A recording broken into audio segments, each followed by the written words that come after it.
Pemirsa, kita lanjutkan diskusi kita. Sekarang kita kunjungin Pak Mahfud MD, mantan Ketua MK. Selamat malam Pak Mahfud. Bang Karni. Iya Pak. Ya.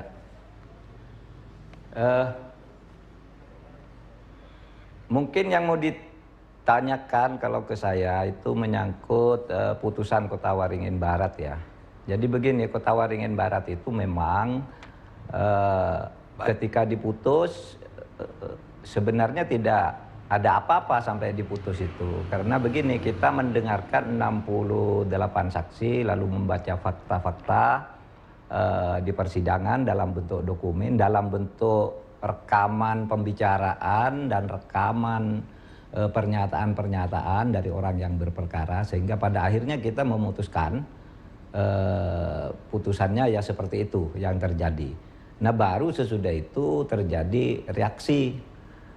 Reaksi itu ya sama seperti terjadi misalnya di Papua itu kan bahkan sampai rumah gubernur dibakar, kantor bupati, kantor KPU dibakar, itu sama. Sesudah putusan tuh timbul reaksi.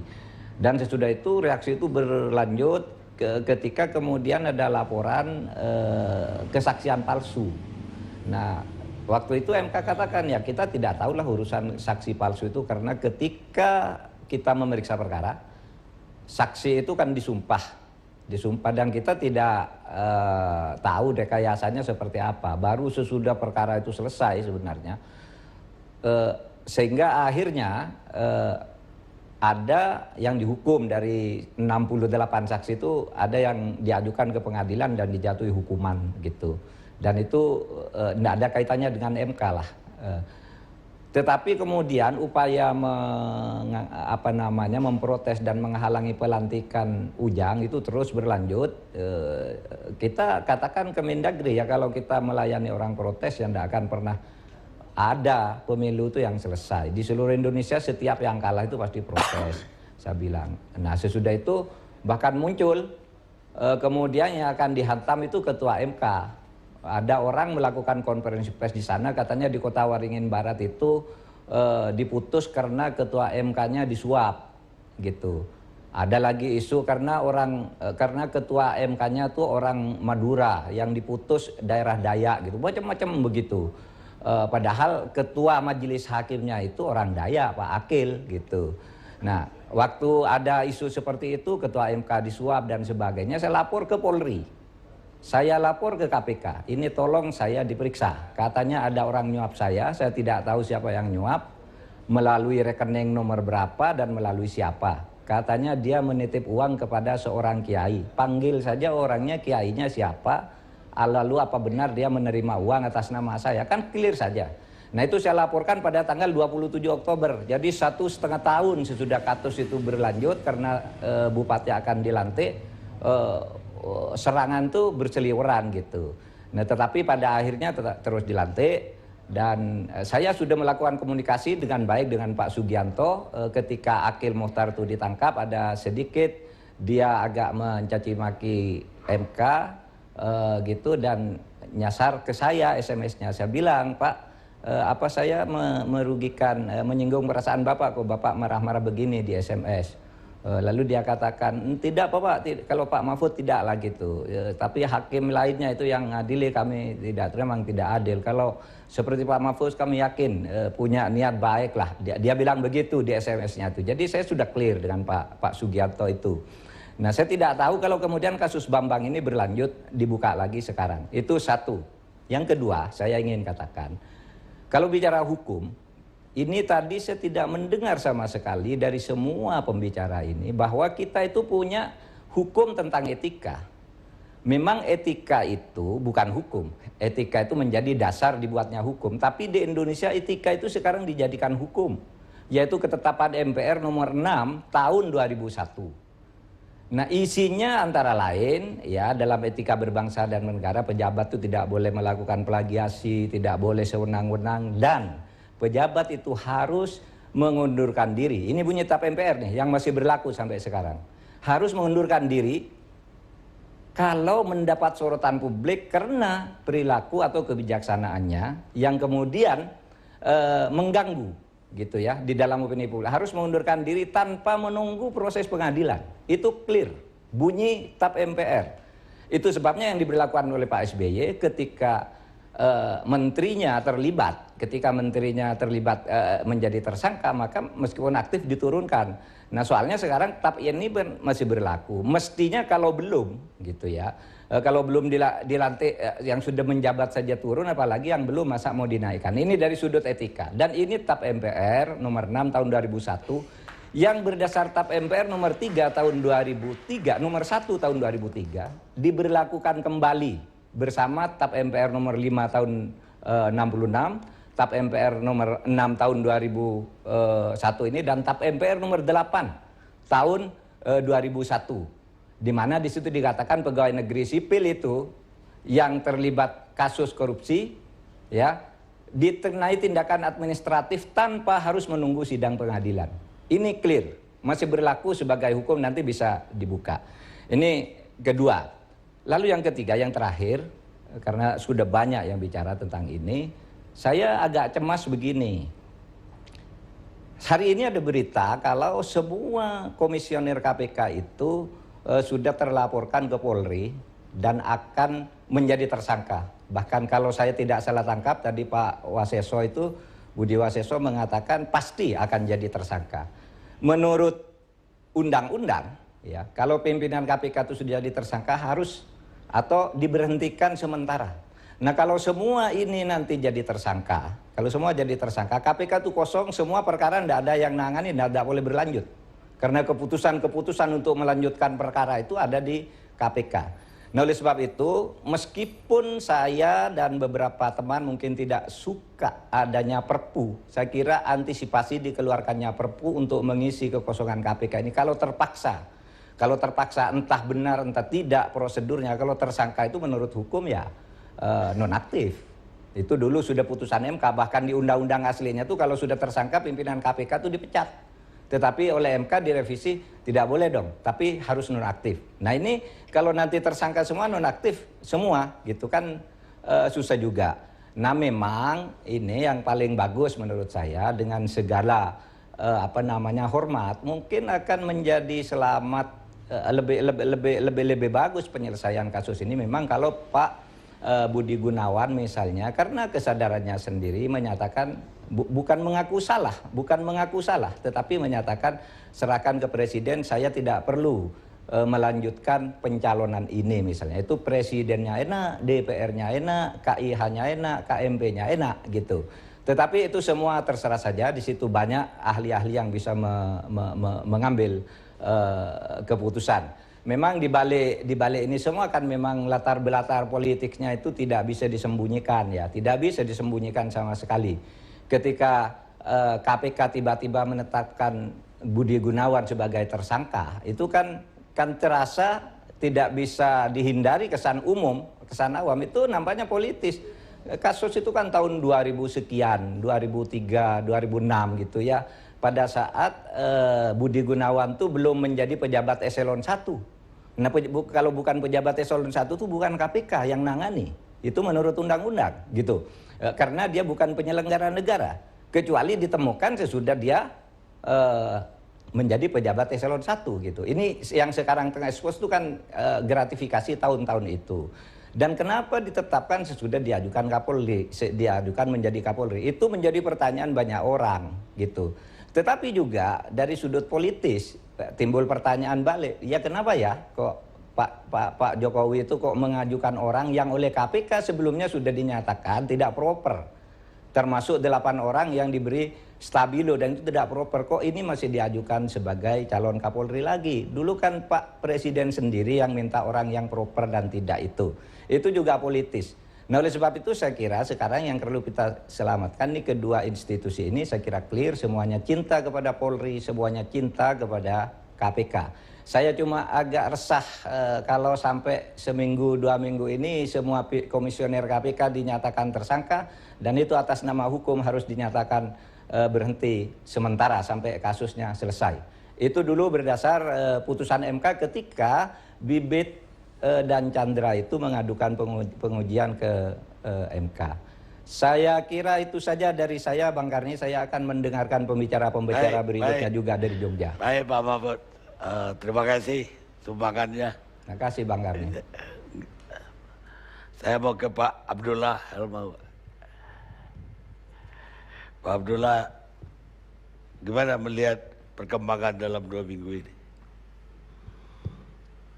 Pertama, karena ini persoalan hukum, maka saya mengingatkan kembali saja, karena pasti kita tahu tujuan hukum itu adalah kepastian hukum, tegaknya keadilan dan kemaslahatan masyarakat. Kalau soal pra-peradilan, ini bukan pertama kali di KPK, sudah beberapa kali. Jadi biarkan aja proses peradilan. Kita ikuti saja. Nanti kemudian hakim dengan keyakinannya berdasarkan bukti-bukti memutuskan. Kalau misalnya hakim memutus keputusan karena ada teror, ada tekanan, jangan jadi hakim. Hakim itu kan harus punya integritas, punya nurani. Kenapa mengambil keputusan? Karena takut kepada orang lain. Nah, jadi itu persoalan problem serius bangsa kita. Nah, sehingga semua lembaga punya masalah, termasuk KPK. Jadi kalau misalnya teman-teman di pihak lain mengatakan KPK itu begini, khusus di bidang penindakan, maka penyidik KPK itu ada polisi. Jaksa penuntut KPK itu adalah jaksa dari Kejaksaan Agung. Terus yang salah siapa? Ibu mengandung atau ibu angkat yang memelihara?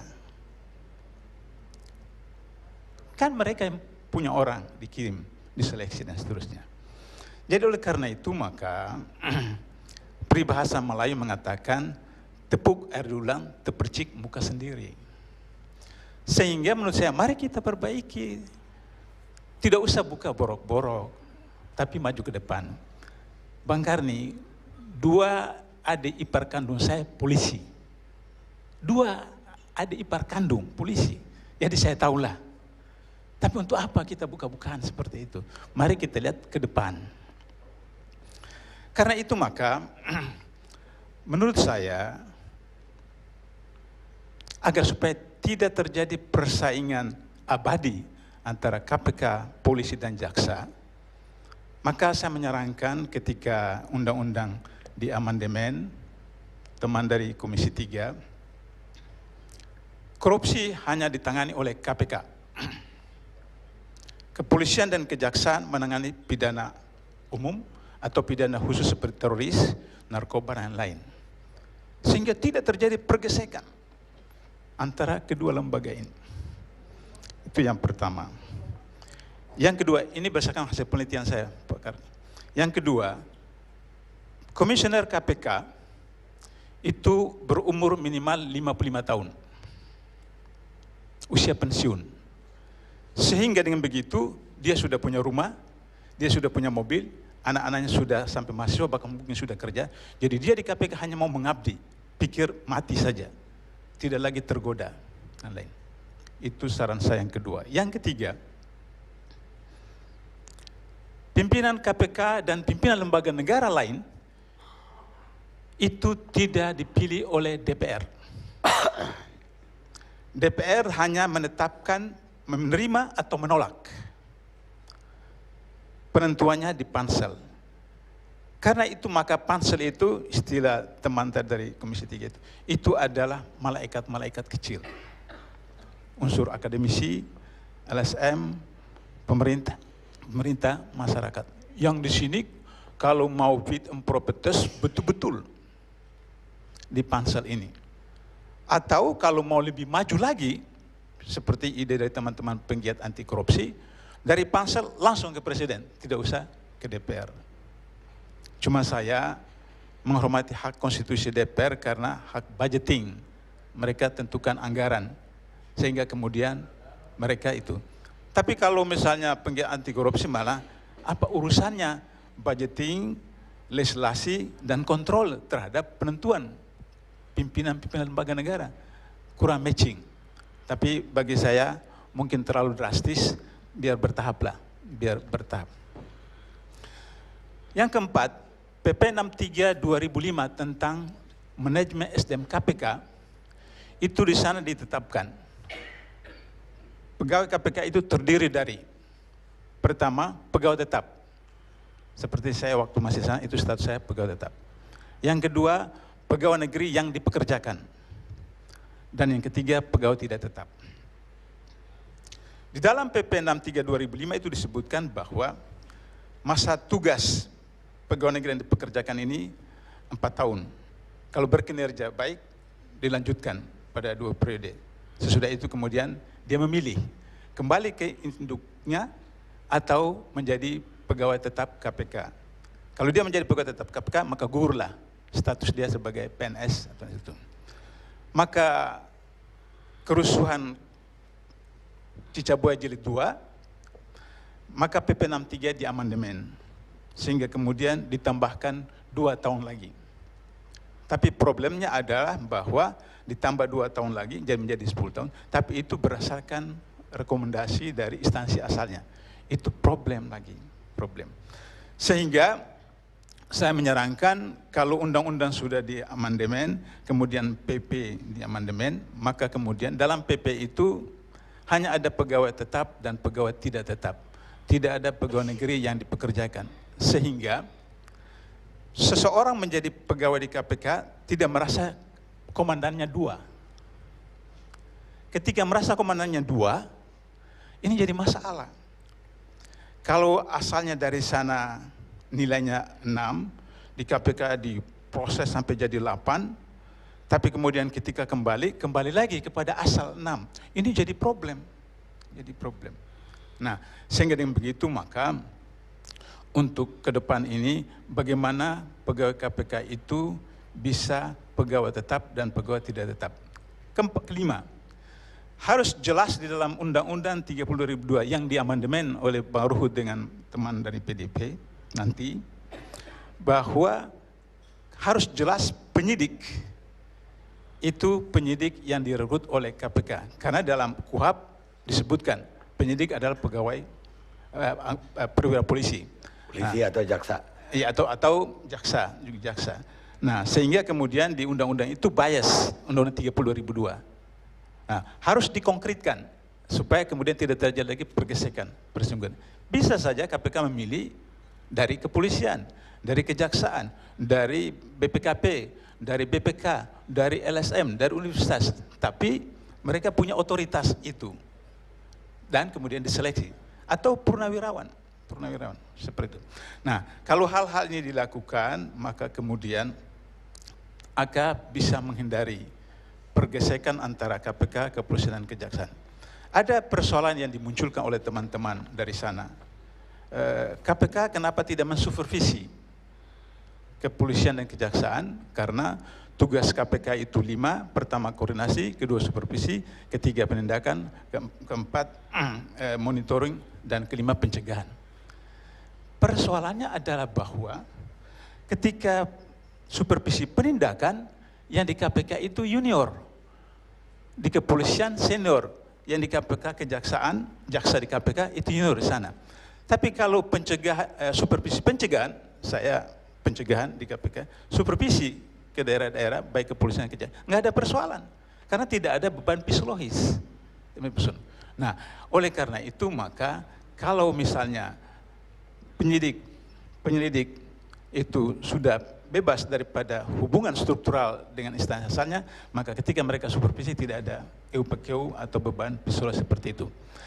Terakhir, Bang Karni, sebelum saya ke sini, saya sudah kemukakan di tempat lain tentang apa yang disampaikan oleh Pak Mahfud tadi. Mahfud tadi.